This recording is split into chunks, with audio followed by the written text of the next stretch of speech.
Assalamualaikum warahmatullahi wabarakatuh. Perkenalkan, nama saya Dewi Nur Hasanah dengan NIM 221252212 dari kelas CD. Di sini saya akan menjelaskan tentang sediaan infus. Apa itu sediaan infus? Sediaan infus merupakan salah satu bentuk sediaan steril yang cara penggunaannya disuntikkan ke dalam tubuh dengan merobek jaringan tubuh melalui kulit atau selaput lendir.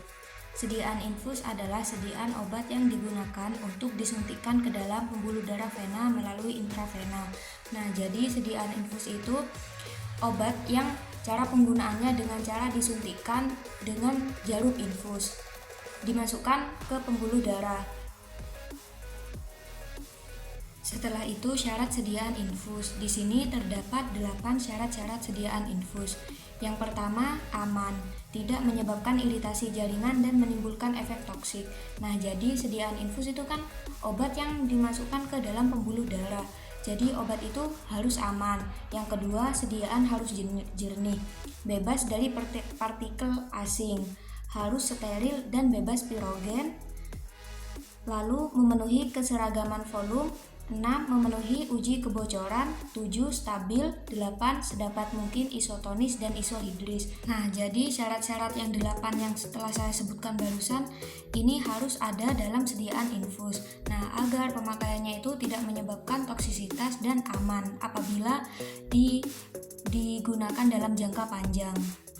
Selanjutnya, kelebihan dan kekurangan sediaan infus. Yang pertama, kelebihan. Sediaan infus memiliki beberapa kelebihan, diantaranya bekerja cepat, kemudian kemurnian dan dosis zat berkhasiat lebih terjamin, serta memiliki onset yang cepat. Nah, bekerja cepat karena sediaan infus itu kan dimasukkan ke pembuluh darah, jadi langsung terabsorpsi oleh tubuh.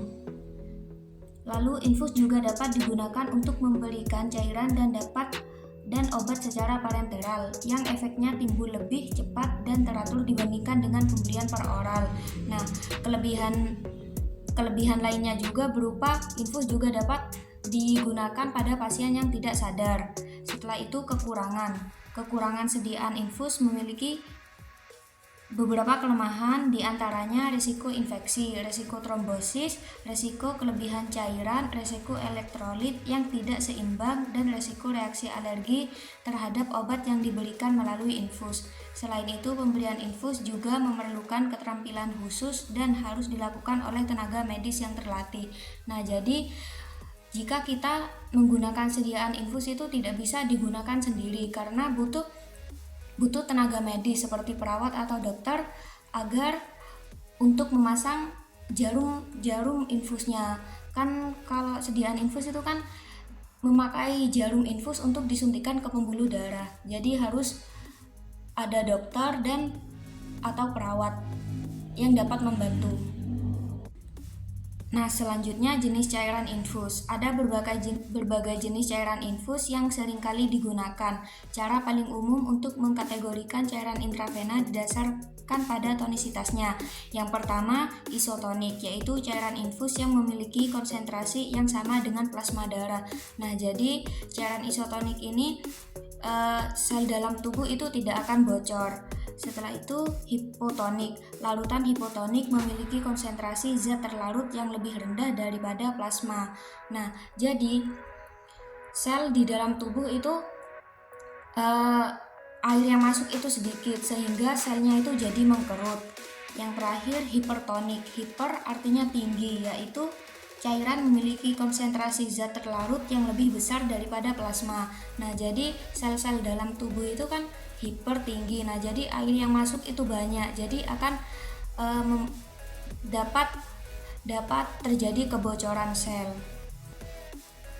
Nah, setelah itu macam-macam cairan infus. Di sini ada 2 macam cairan infus, kristaloid dan koloid.